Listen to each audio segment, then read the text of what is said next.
सारे पत्रकार साथियों को राम राम। आप लोग आए, आपका बहुत बहुत धन्यवाद। आज कैथल पहुंचने का जो मुख्य मकसद है वो ये है कि 19 तारीख को भगवान परशुराम जन्मोत्सव परावर रोहतक में मनाया जा रहा है राज्य स्तर पर। और उसी जमीन पर जिस जमीन को लेकर विवाद था, तो कैथल के बहुत से नौजवान साथी उस दौरान पहुंचे थे। और जो कैथल के साथी थे, नौजवान साथी थे, बड़े बुजुर्ग थे, सबने तन मन धन से साथ दिया था। तो आज कैथल न्योता देने के लिए आया हूं। 36 बिरादरी के भाईचारे का सबका न्योता है।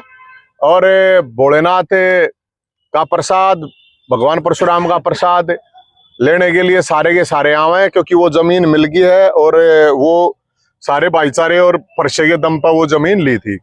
तो उन साथियों का मान सम्मान भी होगा वहां पे हमारी तरफ से, क्योंकि वो युद्ध काल था। तो अब तो शांति काल है। तो उन संघर्ष के साथियों ने, जिन्होंने इस सिस्टम से लड़ाई करी थी, उन सबको बुलावा है, उनका न्योता है। वो एक योद्धाओं का एक वो सम्मेलन हो रहा है, कह सकते हैं उसको। भगवान परशुराम को एक जो मान सम्मान और स्वाभिमान का, वही भगवान परशुराम जिन्होंने श्री कृष्ण भगवान को सुदर्शन चक्कर दिया, वही भगवान परशुराम जिन्होंने श्री राम जी को धनुष दिया। तो हम आप सब लोगों को भी न्योता दे रहे हैं। न्योता चुल्ला न्योत है, गैर राजनीतिक प्रोग्राम है, उसमें कोई राजनीतिक कोई मामला नहीं है।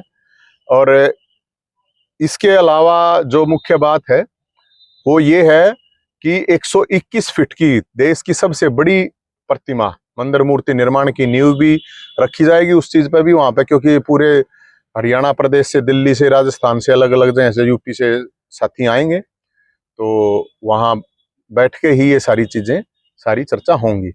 और इसके अलावा क्योंकि चुनावी माहौल है, तो मैं आपको बताऊं, हमारा राजनीति से कोई लेना देना है नहीं। ये जरूर है कि जो भी आए, जो भी चुनाव लड़ रहे हैं, उनसे सरकार के हों चाहे विपक्ष के, उनसे लोगों को सवाल पूछने चाहिए। सवाल बहुत बड़ा है, चाहे सवाल बेरोजगारी का है, सवाल है बहुत बड़ा, हरियाणा में पानी की बहुत कमी है, SYL का है, क्योंकि SYL के ऊपर कोई बोल नहीं रहा। जैसे हमारे मुख्यमंत्री साथी आते हैं भगवत मान साहब पंजाब से ही, उनको पानी तो देना है। तो कैथल में भी पानी तो मेरे ख्याल में इतना तो होगा नहीं, पीने के 70% लोग जो है जहरीला पानी पी रहे हैं। तो बोलना चाहिए। अपने सुशील गुप्ता जी हैं यहाँ पे, तो उनको इस पे बोलना चाहिए। जवाब बोले अभी SYL पे कुछ बोला है उन्होंने? अभी नहीं बोला मेरे ख्याल में। तो उनको SYL पे बोलना चाहिए। और मैं तो, मेरी तरफ से तो मैं तो ये कहता हूँ, अगर वो ये कहें कि हम SYL का पानी लाएंगे, हरियाणा का हक है, तो 1 लाख रुपए का इनाम नगद दे देंगे, कोई प्रॉब्लम नहीं है। नवीन जिंदल जी हैं यहाँ हैं, उनको बोलना चाहिए भाई, वो है ना, उम्मीदवार हैं। तो मेरा कहने का मतलब ये, जो भी उम्मीदवार यहाँ पे हैं उनको बोलना चाहिए और लेके पानी लेके आएंगे। तो तीनों अबे चौटाला जी भी हैं, वो तो कहते हैं कि भाई लेके आएंगे, लेकिन वो सुखबीर बादल जी है, वो वहां कह देते हैं कि भाई हम तो नहीं देंगे। तो लोगों को बेवकूफ और पागल ना बनाया जाए। या तो ये कह दे भाई हमें जरूरत है, खुल के कह दे भाई हमने नहीं चाहिए पानी। मेरा निर्णय नहीं है, सुप्रीम कोर्ट का निर्णय है। सवाल पूछना चाहिए बेरोजगारी के ऊपर, लाखों बच्चे धक्के खा रहे हैं, सवाल पूछना चाहिए नशे के ऊपर। लोगों को मेरी रिक्वेस्ट है कि वो नेताओं का विरोध ना करें, वो बुलाएं और उनको आराम से सह सम्मान बैठाएं और सवाल पूछें। ये उसका आप अपनी एक माला जूता ही रख लो, एक फूला ही रख लो, और नेता को बोल दो भी तेरी जोन सी मर्जी है, आपको पढ़ाने की जरूरत नहीं है, जनता को भाई जोन से तेरे को लगता है तो वो पहन लो। तो हमारा कोई राजनीति से इसमें कोई वो नहीं है। ये जरूर है कि आजकल सारे आप देखते हो वीडियो आती है, शेर आया, शेर आया, शेर आया। जब ये फैमिली आईडी की वजह से बुढ़ापा पेंशन नहीं बन रही थी, विकलांग विधवा पेंशन नहीं बन रही थी, BPL कार्ड नहीं बन रहे थे, तो ये सारे शेर कहाँ सो रहे थे? ये सारे सर्कस के शेर हैं। सर्कस के शेर मतलब वो एक होता है ना, डंडा दिखाता है, तो ये सर्कस के शेर हैं जी। और जनता को पूछना चाहिए, क्योंकि जब SYL की बात आई कोई नहीं पूछा, केस हमारे पे लागे। बेरोजगारी की बात आई जब, कोई नहीं, केस हमारे पे लागे। किसी भी तरह की बात आई, चाहे कोई भी इशू था हरियाणा में, पक्ष राज कर रहा था तो विपक्ष के खाज कर रहा था भाई।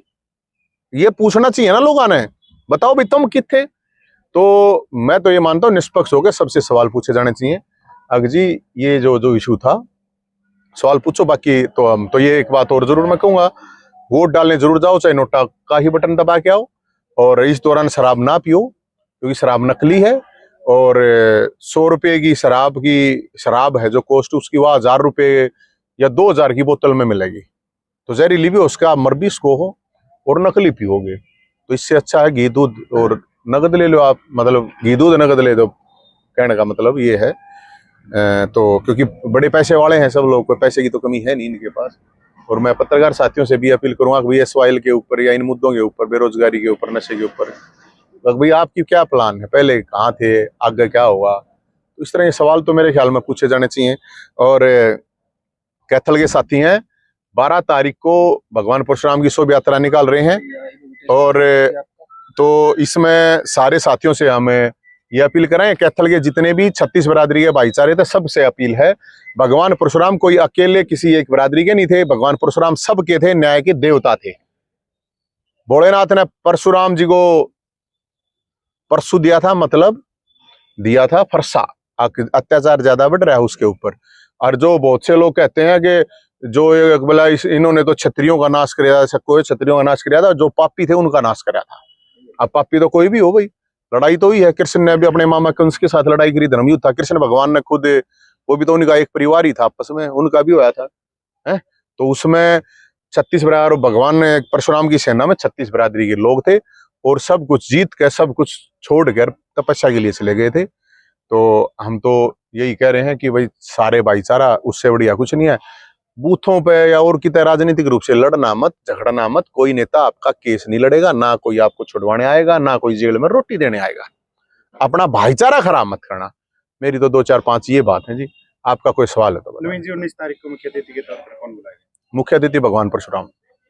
यहाँ भी एक 12 तारीख को सम्मेलन ऐसा ही, हाँ तो सम्मेलन किया जा रहा है, तो उसमें मुख्य अतिथि के तौर पर कुछ राजनीतिक भी भाई मन नहीं बेरा यहाँ का के नहीं, जो नौजवान वाला इनने भी कोई मतलब नहीं, इनको भी मतलब है भगवान परशुराम से।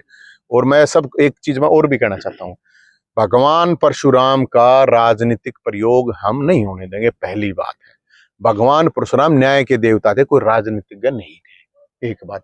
और भगवान परशुराम को किसी भी तरह राजनीतिक रूप से कोई भी किसी तरह प्रयोग करा है, उसका पाप लग गएगा। कोई हो, चाहे मैं भी हूं, आप हो, कोई भी हो, XYZ। और ये प्रोग्राम है, शोभा यात्रा 3 बजे यहाँ से निकलेगी। और कोई आओ कोई आओ कोई ना आओ एक अलग बात है, लेकिन मैं ये जरूर कहूंगा सबसे कि ये सब का सामाजिक प्रोग्राम है, सामाजिक ही होने चाहिए, राजनीतिक इनसे कोई लेना देना नहीं होना चाहिए। और लोग बहुत सियाने हैं, इन चीजों को समझते हैं। युवा बेरोजगार है सर, बेरोजगार यात्रा में आप भी शामिल हुए थे और आज भी वही हालत है। नहीं, हमने तो शुरू करी थी भाई, शुरू हमने करी थी। बेरोजगारी अब किसी ने आवाज उठाई नहीं थी। जो अब चुनाव लड़ रहे हैं, आप पूछो कोई सा कभी सड़क पर उतरे हो, पूछो ही कितने केस हैं। जितने भी चुनाव लड़ रहे हैं, आपके कैथल से की बात नहीं है, आपके कुरुक्षेत्र की बात नहीं कर रहे, मैं पूरे हरियाणा की बात कर रहा हूँ। पूरे हरियाणा में कोई भी नेता ये बता देगा हाँ मेरे पे केस है आंदोलनों के, चोरी उचक्के के, उनके नहीं कर रहा मैं, भ्रष्टाचार के या और अटरम शटरम के। ऐसा कौन सा नेता पूरे हरियाणा में, आप बता दीजिए मुझे, पिछले 20 साल में पक्ष या विपक्ष का, जिसके ऊपर जितने लठ मेरे खा रखे हैं, रिकॉर्डेड लठ हैं, जितने केस हैं रिकॉर्डेड है। मैं वैसे तो हवा में तो बात कर नहीं रहा हूँ। जितने सड़क पर हम उतरे हैं, सबके लिए उतरे। अब बूढ़ा की पेंशन बंद होगी थी तो 2 लाख पेंशन बनी है, तो कैथल की भी बनी है, कुरुक्षेत्र की भी बनी है, रोहतक की, सोनीपत की भी बनी है, और हर बरादरी की बनी है, कोई एक बरादरी की नहीं बनी।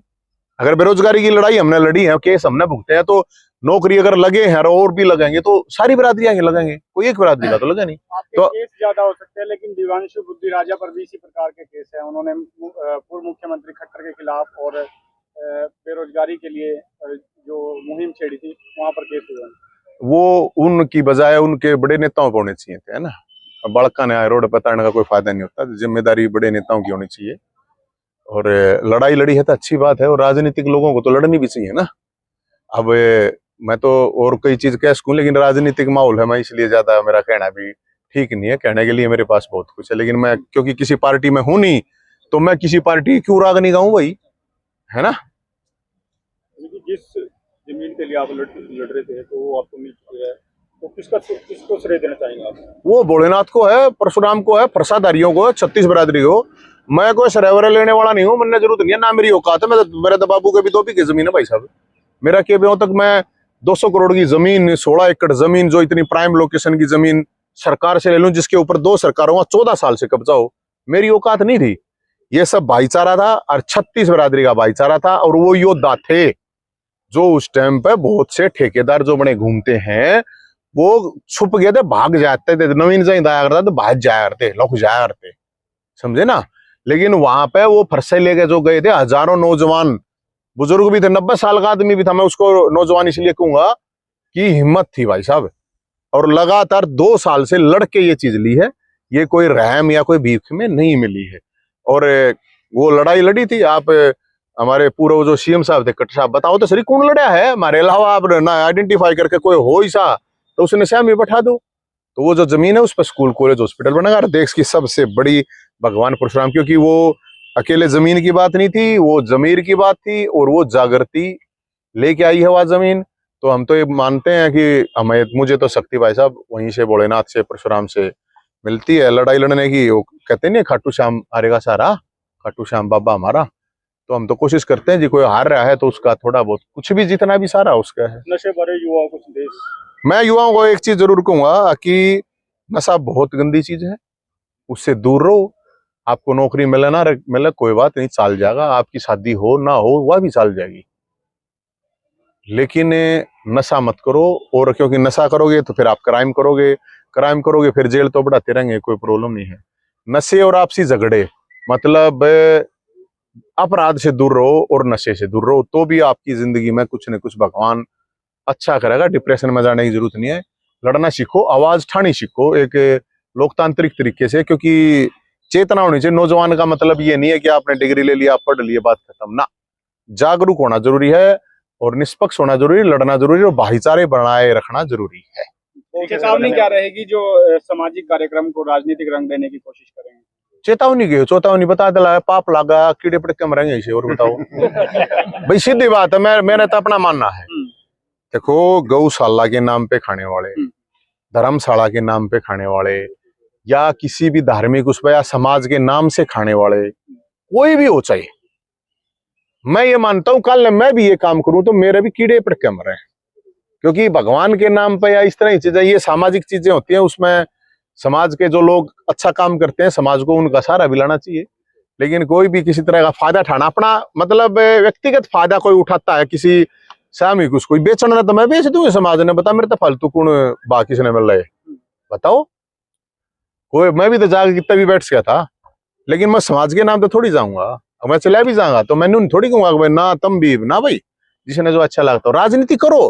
कोई हमने थोड़ी कहे किसी ने भाई राजनीति ना, राजनीति करो, सबका अधिकार करनी चाहिए, राजनीति कोई बड़ी बात नहीं है। लेकिन समाज को बेच के नहीं, भगवान को बेच के नहीं।